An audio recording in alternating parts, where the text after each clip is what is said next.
करवा चौथ कथा।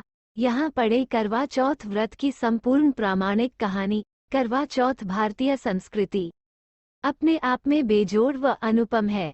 इसकी अपनी अलग पहचान है। यहाँ नारी को अत्यधिक सम्मान की दृष्टि से देखा गया है। मनुस्मृति में कहा गया है, यत्र नार्यस्तु पूज्यन्ते रमन्ते तत्र देवता, अर्थात जहाँ नारियों की पूजा होती वहाँ देवता निवास करते हैं। हिंदी साहित्य के छायावादी काव्य धारा के आधारभूत स्तंभ जयशंकर प्रसाद ने कामायनी महाकाव्य में ये स्पष्ट कहा है, नर से बका नारी पुरुष की प्रगति में नारी की विशेष भूमिका रहती है। यही कारण है कि नारायण के साथ लक्ष्मी, शिव के साथ पार्वती, राम के साथ सीता और कृष्ण के साथ राधा की आराधना नारी शक्ति के प्रभाव को उजागर करती हैं। करवा चौथ को सुहागिनों का त्योहार भी कहा जाता है। इस दिन सुहागिनें अपने पति की लंबी उम्र के लिए पूरे दिन उपवास रखती हैं और शाम को पूजन करने के बाद चांद और पति को छलनी में से देखने के बाद जल ग्रहण कर उपवास पूरा करती हैं। कैसे शुरू हुई करवा चौथ व्रत की परंपरा? अगर आप इस वीडियो को पहली बार देख रहे हैं तो इस चैनल को सब्सक्राइब कर लीजिएगा और वीडियो को लाइक करना ना भूलिएगा।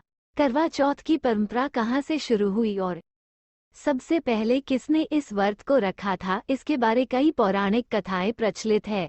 करवा चौथ मनाने के पीछे एक पौराणिक कथा ये भी है जिसके अनुसार जब सत्यवान की आत्मा को लेने के लिए यमराज आए तो पतिव्रता सावित्री ने उनसे अपने पति सत्यवान के प्राणों की भीख मांगी और अपने सुहाग को न ले जाने के लिए निवेदन किया।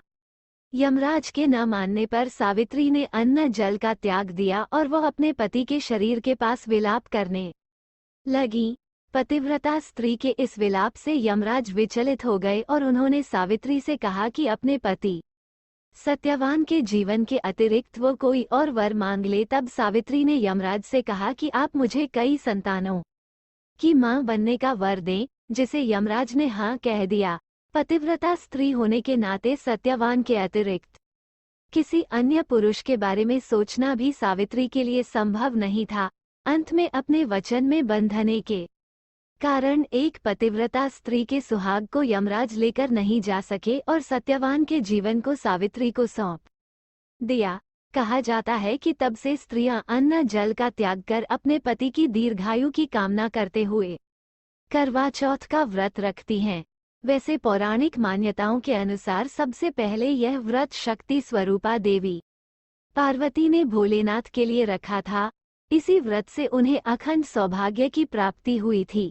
इसीलिए सुहागिनें अपने पतियों की लंबी उम्र की कामना से यह व्रत करती हैं और देवी पार्वती और भगवान शिव की पूजा करती हैं।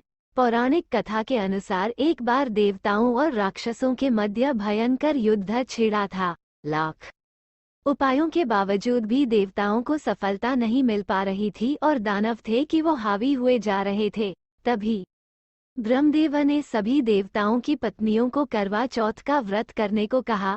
उन्होंने बताया कि इस व्रत को करने से उनके पति दानवों से यह युद्ध जीत जाएंगे। इसके बाद कार्तिक माह की चतुर्थी के दिन सभी ने व्रत किया और अपने पतियों के लिए युद्ध में सफलता की कामना की। कहा जाता है कि तब से करवा चौथ का व्रत रखने की परंपरा शुरू हुई।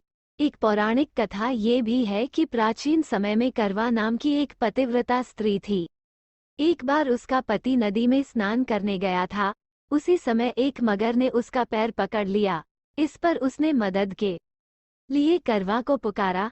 तब करवा ने अपनी सतीत्व के प्रताप से मगरमच्छ को कच्चे धागे से बांध दिया और यमराज के पास पहुंची। करवा ने यमराज से पति के प्राण बचाने और मगर को मृत्युदंड देने की प्रार्थना की।